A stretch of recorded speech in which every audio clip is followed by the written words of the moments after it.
दूसरी चीज भाई और बहनों, हम साथ संगति से जुड़े हुए सच्चे हुए भाई बहनों ने बहुत सारी बातों पे विचार करना पड़ेगा। देखो, आप और हम कोई सामान्य आत्मा नहीं है परमात्मा की।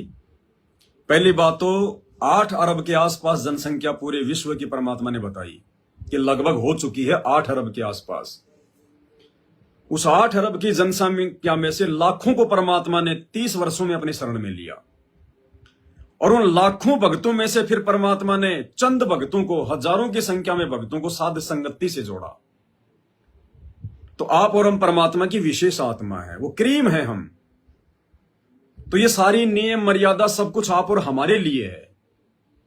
अब इस समय काल हमारे को उलझाने का पूरा प्रयास करेगा। उलझाएगा उन्हीं को जो अभी तक उलझ नहीं पाए। भाई सतलोक आश्रम वाले तो उलझे पड़े हैं, उनको तो काल ने ढंग से बांध रखा है। जैसे श्री रामचंद्र जी को नाग फांस ने बांध दिया था ढंग से, ऐसे ही सतलोक आश्रम और उनसे जुड़े हुए भक्तों को काल ने ढंग से बांध रखा है। वो तो उलझे हुए हैं। अब जिनको अभी तक वो उलझा नहीं पाया, उनको वो उलझाने का पूरा प्रयास करेगा, सत्सेवकों को। तो अब आने वाले समय में हर प्रकार से दबाव, संघर्ष ये सत्सेवकों के साथ में होगा। अब संघर्ष का सामना सत्सेवकों ने करना पड़ेगा। आने वाले 3 साल बहुत ही ज्यादा विकट होंगे, आप और हमारे लिए सामान्य नहीं होंगे, क्योंकि आने वाले समय में देश दुनिया की परिस्थितियां तेजी से बिगड़ेंगी। और परेशानी उन्हीं को होगी जो पूर्णतया सतगुरु की मर्यादा में होगा। जो 50-50 चल रहा होगा उसको काल ज्यादा नहीं छेड़ेगा। जो पूर्णतया मर्यादा में है, काल उसका दुश्मन है।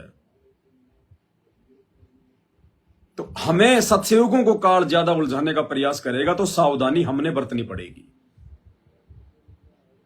एक तो सोशल मीडिया पर जिन जिन भगत भाई बहनों के फेसबुक के अकाउंट हैं, पेज हैं, या यूट्यूब का कोई पेज है, तो भूलकर भी हम भगत भाई बहनों ने कोई अपनी फोटो नहीं लगानी है। परमात्मा कहते हैं माया त्यागना बहुत आसान है। माया त्यागना आसान है, लेकिन मान बड़ाई को त्यागना इतना आसान नहीं है। दूसरा परमात्मा कहते हैं कि जो मोटी माया है उसको तो हर कोई त्याग देता है। औरत को त्याग देगा, धन को त्याग देगा, वो तो लोगों को दिखाई दे रही है, उसमें तो हमारी बढ़ाई होती है। लेकिन जो सूक्ष्म माया है उसको कहते हैं कोई बिरला ही त्यागेगा। सूक्ष्म जिसे कोई देख नहीं पाता हमारे और परमात्मा के अलावा। ये राग, द्वेष, ईर्ष्या, मान बढ़ाई, छल कपट, इन चीजों को दूसरा कोई देख नहीं पाता। इसलिए परमात्मा कहते हैं मोटी मोटी माया तो हर कोई त्याग देता है, लेकिन जो सूक्ष्म माया है उसको जो त्यागेगा वो असली भगत है। तो ये सतलोक आश्रम मैनेजमेंट हरियाणा वाले भक्तों की तरह हमने अपने फेसबुक के पेज पर, फेसबुक की आईडी पर, हमारे यूट्यूब के चैनल पर, किसी भी सोशल मीडिया एप्लीकेशन पर हमने हमारी डीपी में जो फोटो लगाई जाती है, हमने अपनी खुद की फोटो नहीं लगानी है भूल कर भी। हालांकि नहीं लगाते हैं सत्सेवक भाई बहन, जिन जिन को ये ज्ञान हो गया है। 1-8% जो कोई नया नया साथ संगति से जुड़ा है, हो सकता है वो ऐसी गलती कर रहा हो। बाकी 90% सत्सेवक भाई बहन गलतियां नहीं करते। सबने साथ संगति का लोगो ही लगा रखा है। फिर भी ऐसी गलतियां आने वाले समय में हम ना कर दें। हम अपनी खुद की फोटो ना लगाएं। बहुत सारे लोग होते हैं आश्रमों से जुड़े हुए लोग, दुनिया की तो बात क्या करें। कोई महंगा सा मोबाइल ले आए तो उस मोबाइल के यूं कान के लगा के उसकी फोटो खींच के फिर वहां लगाएगा यूं सोशल मीडिया पे, यूं कि मेरे पास में ये मोबाइल है, इस कंपनी का मोबाइल है, ताकि उसके जितने भी संपर्क वाले हैं, जो उसके फॉलोवर हैं, फ्रेंड है, उनको पता चले कि यार ये तो बहुत महंगा फोन ले आया। तो हम ये मान बढ़ाई में आता है। राज त्यागना सहज है, सहज नारी का ने, मान बढ़ाई ईर्ष्या दुर्लभ तजनाइए। हमने अपने छोटे छोटे बेटा बेटियों की फोटो नहीं लगानी बिल्कुल भी। किसी के घर में आज ही बेटा हुआ है, फोटो खींच के तुरंत लगाएगा। परमात्मा ने घर में आत्मा भेज दी तो दुनिया को दिखाने की जरूरत क्या भाई, आत्मा भेज दी तो। ये गलती हमने नहीं करनी। कई लोग अपने मकान की फोटो खींच के डाल देते हैं कि देखो मेरे पास कितना अच्छा मकान है। कई अपनी धर्मपत्नी के साथ, अपनी भक्तमती के साथ में कंधे से कंधा मिला के, गले में हाथ डाल के हैं, या उनकी कोई जवानी की फोटो या कोई शादी विवाह की फोटो वो डाल देते हैं। ना हमने बैकग्राउंड में लगानी है, ना हमने अपनी डीपी पर लगानी है। हमने केवल साध संगति का लोगो ही लगाकर रखना है। एक पहचान है ये कि सतलोक आश्रम मैनेजमेंट हरियाणा वाले जितने भी संत रामपाल जी के भगत हैं, उनसे तो हम ठीक ही हैं, उनसे हम ठीक हैं। ये लोगो इस बात का ये प्रतीक है कि हम 90% संत रामपाल जी की नियम और मर्यादाओं में चल रहे हैं। ये लोगो इस बात का प्रतीक है कि 90% हम संत रामपाल जी को पूर्ण परमात्मा मान चुके हैं। ये लोगो इस बात का प्रतीक है कि हम संत रामपाल जी के ज्ञानी भगत हैं। हम देखा देखी में, हम किसी के धार्मिक धंधे का हिस्सा नहीं है। हम किसी फर्जी सतलोक आश्रम में नहीं जाते, हम किसी फर्जी नाम दीक्षा सेंटर पर नहीं जाते। ये लोगो इस बात का प्रतीक है कि हम लोगों ने अपने घर को ही आश्रम बना रखा है, ज्ञान को आधार बना रखा है, गुरु को भगवान मान रखा है। ये लोगो इस बात का प्रतीक है कि गीता जी के अनुसार हम अपने गुरुदेव को पूर्ण परमात्मा मानकर दोनों समय, तीनों समय जब भी हम लोग भोजन करते हैं, सबसे पहले अपने गुरुदेव को भोग की आरती के साथ में भोग लगाते हैं, उसके बाद वो प्रसाद हम खाते हैं। ये लोगो इस बात का प्रतीक है कि आप एक नेक भगत हैं, आप एक सुयोग्य भगत हैं।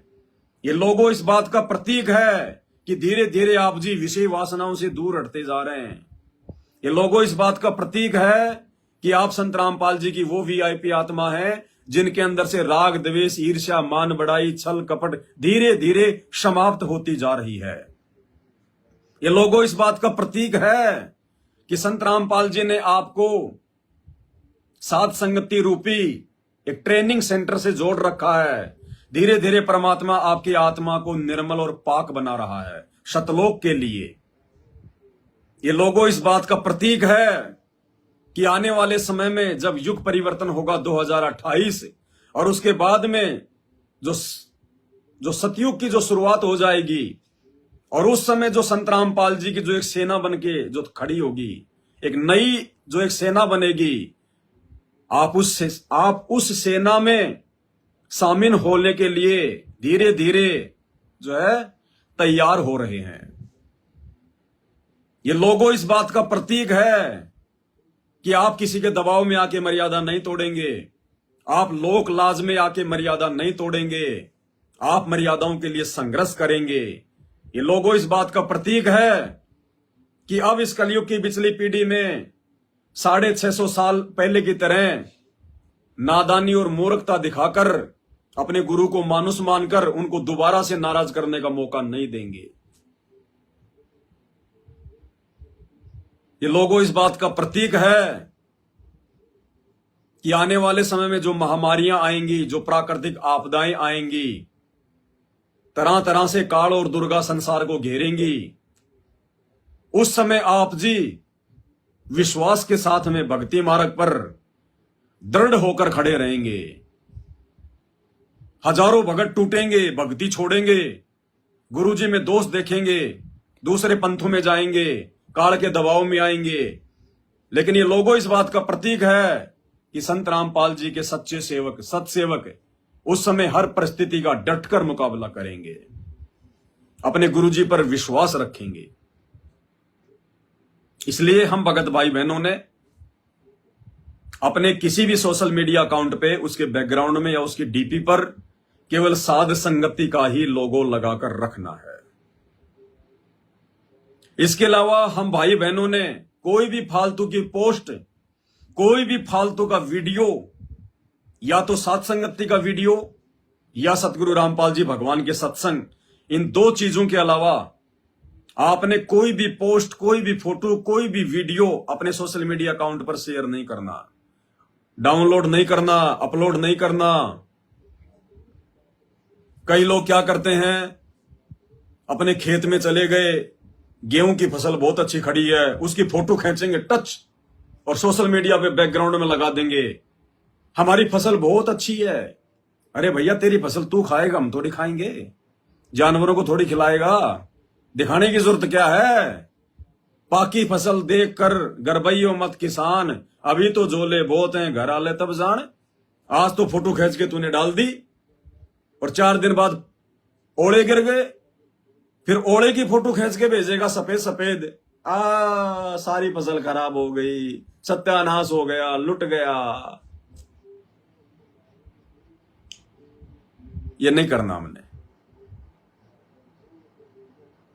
कई अपने पहले की फोटो उसमें सोने चांदी पहन रखे होते हैं, अपने कॉलेज के टाइम की फोटो, कोई आर्मी में है, कोई पुलिस से रिटायरमेंट है, आर्मी से रिटायरमेंट है, अपने साथियों की फोटो, अपने जवानी के दिनों की फोटो। अरे भाई दारा सिंह नहीं बनना, हम भगत हैं, भगत सिंह नहीं बनना। हमारे को भगत बन के भक्ति करके सतलोक चलना है। बहुत जन्मों में दारा सिंह बन लिए, दारा सिंह के बाप बन लिए हम, बड़े बड़े मारथी रह चुके हैं हम। कोटि जन्म तू राजा कीन्या, मिटी न मन की आशा, और भिक्षुक हो गए दर दर घूम लिया, मिला न निर्गुण जो है वो निर्गुण रासा। अरे हम तो हाथी भी रह चुके हैं अरबों खरबों बार, अरबों खरबों जन्म हमारे हाथी के हो चुके हैं। अब हाथी से कोई शक्तिशाली है क्या? अलल पक्षी रह चुके आप और हम, जो 5-5 हाथियों को ले जाता पकड़ के। वेल मछली रह चुकी है जिसमें 30 हाथियों जितना वजन होता है। तो अब ये छोटे मोटे हाथ पैर लेके क्या दिखा रहा है सोशल मीडिया पे, है? बुढ़ापा आएगा तो पानी की बाल्टी उठाई नहीं जाएगी, हाथ डोले सोले दिखा रहा जिम में जाके 4 दिन। तो ये सत्सेवकों के काम नहीं है, ये परमात्मा की अच्छी आत्माओं के काम नहीं है। हमने कोई भी ऐसी चीज नहीं डालनी है जो आपको मूर्ख साबित करे, क्योंकि सत्सेवकों के अंदर परमात्मा ने एक न्यारा ही सॉफ्टवेयर डाल दिया है, अलग ही सॉफ्टवेयर डाल दिया एक। हम हर चीज को आसानी से जान सकते हैं, पहचान सकते हैं। हम किसी भी व्यक्ति के द्वारा कोई वीडियो डाला जाता है या कुछ लिखा जाता है, उसकी लिखावट से, उसके द्वारा डाले गए वीडियो से, उसके द्वारा डीपी पर जो फोटो लगाई जा रही है, हम उन चीजों को देखकर भी समझ सकते हैं कि ये भगत अभी तक ये कितना पानी में है, क्योंकि उसकी सोच, उसकी स्थिति का हमारे को उनकी हरकतों से पता चल जाता है कि अभी ये कितना सत्सेवक बना है, कितना भगत है अभी ये, कितना इसको ज्ञान समझ में आया परमात्मा का। तो अपने आप को दुनिया वालों के सामने मूर्ख साबित मत करो। परमात्मा की नजर सबके ऊपर है, परमात्मा पल पल सबको देख रहा है। और इस समय को यदि मजाक में लोगे, हल्के में लोगे, तो भाई बहुत बुरी बन जाएगी, फिर बहुत बुरी बनेगी। फिर अपने परमात्मा के दर्द को समझो, उनके मिशन को समझो। 10 साल से तुम्हारा बाप जेल में बैठा हुआ, 10 साल से, किस लिए? वो यहां कोई बिजनेस करने नहीं आया था, आप और हमारे लिए। और हम किस दिशा में जा रहे हैं, हम क्या करने जा रहे हैं? तो वो नाराज होगा, उसकी आत्मा दुखेगी, दिल दुखेगा। और कहते हैं यहां तो जो नालायक अपने शरीर के मां बाप की भी जो आत्मा दुखा दे, वो भी जो है वो नरक में पड़ता है। और गुरु, वो तो आत्मा का बाप है, जिन बातन से गुरु दुख पावे, उन बातों को दूर भगावे। यहां तो बहुत भयभीत होकर, डर डर कर कोई भी कार्य करने से पहले रोज परमात्मा को, जब आप जी शाम को, सुबह, दोपहर में, जब भी समय मिलता है, परमात्मा की जो है वो चरण चंपी करते हो, परमात्मा की जो है चरण सेवा करते हो, तो हमेशा भगवान से यही मांगो कि परमात्मा अब कोई गलती ना हो जाए मालिक। अंदर से जब तक हमारी भावना नहीं उठेगी ना, भय नहीं बनेगा कि परमात्मा अब कोई गलती ना हो जाए। ये बंदी छोड़, इस समय यदि कोई त्रुटि हो गई मालिक, ना घर के रहेंगे ना घाट के। परमात्मा अब यदि गलती हो गई तो ये घाव फिर भरने में नहीं आएगा, ये घाव नहीं भरा जाएगा। इतना भय बनना चाहिए। अब तो कुछ भी करने से पहले 10 बार देखना चाहिए, सही है या गलत है, मैं सही करने जा रहा हूं या फिर मैं गलत करने जा रहा हूं। कहीं ये काम करके बाद में मेरे को जो है पछताना तो नहीं पड़ेगा।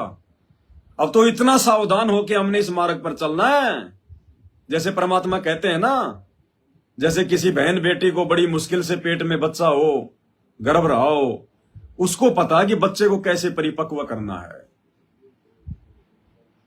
तो उस हिसाब से भाई और बहनों, अब हमने साथ संगति से जुड़ने के बाद इस स्थिति में आ जाना चाहिए। अब भले हम लोग जवान हैं, भले ही आप कोई 20 साल के हो, कोई 30 साल के, कोई 40 साल के, लेकिन हमारी जो स्थिति है वो 60-70 साल वाले की हो जानी चाहिए। हमारे को इतना ज्यादा सोच समझकर एक एक कदम रखने की स्थिति में जो है वो आ जाना चाहिए। जैसे बूढ़ा आदमी बहुत सोच सोच के काम करता है ना कोई, ऐसे ही अब हमको उस स्थिति में आ जाना चाहिए, सोच सोच के कि कहीं कोई मर्यादा ना टूट जाए, मेरे गुरुजी मेरे से नाराज ना हो जाएं। मुझे दुनिया से लेना देना नहीं, मुझे संगत से लेना देना नहीं, मुझे तो मेरे परमात्मा से लेना देना है। मुझे जो भी कुछ दिया मेरे भगवान ने दिया, आगे भी जो कुछ देगा मेरा भगवान देगा, निमित्त चाहे वो किसी को भी बनाए। मुझे जन्म उसने दिया, मेरा मोक्ष वो करेगा, मेरे संस्कार उसके हाथ में। हमने उस भगवान से, उस गुरुदेव से डरकर भक्ति करनी है। और उस भगवान ने कह दिया वीडियो में, ऑडियो में, कि बच्चों मैं सबको देख रहा हूं, सबको सबको। तो भाई ये समझ लो, कुछ भी करने से पहले, जैसे हम किसी दूसरे के घर पे जाते हैं और वहां अगर सीसीटीवी कैमरा लग रहा है और सामने चाहे लाख रुपए पड़े हो, 1 रुपया भी उठा के जेब में नहीं डालता आदमी। कोई भी ऐसी वैसी हरकत नहीं करता कि वो देखेगा बाद में। तो ऐसे ही इस परमात्मा का सीसीटीवी कैमरा सूक्ष्म है, अदृश्य है, हमारे शरीर के अंदर ही लगा हुआ है। वो सीसीटीवी कैमरा तो खाली बाहर का देखता है, परमात्मा वाला अंदर बाहर सब देखता है। मन में क्या सोच रहे हैं, क्या करेंगे, सब कुछ देख रहा है वो परमात्मा, सब जानता वो, हमारी आगे तक की जानता है। जो बातें आज हमने सोची भी नहीं है वो भी जानता है परमात्मा कि हम क्या करने वाले हैं। इसलिए परमात्मा से डरकर हर प्रकार से हमने भगत बन के रहना होगा। अपने सोशल मीडिया अकाउंट्स के ऊपर कोई भी अभद्र पोस्ट, किसी भी प्रकार की कोई फोटो वगैरह, फालतू की कोई खेत खलियान की फोटो, गाड़ी घोड़ों की फोटो, बेटा बेटी की फोटो, खुद की पुरानी फोटो नहीं डालनी।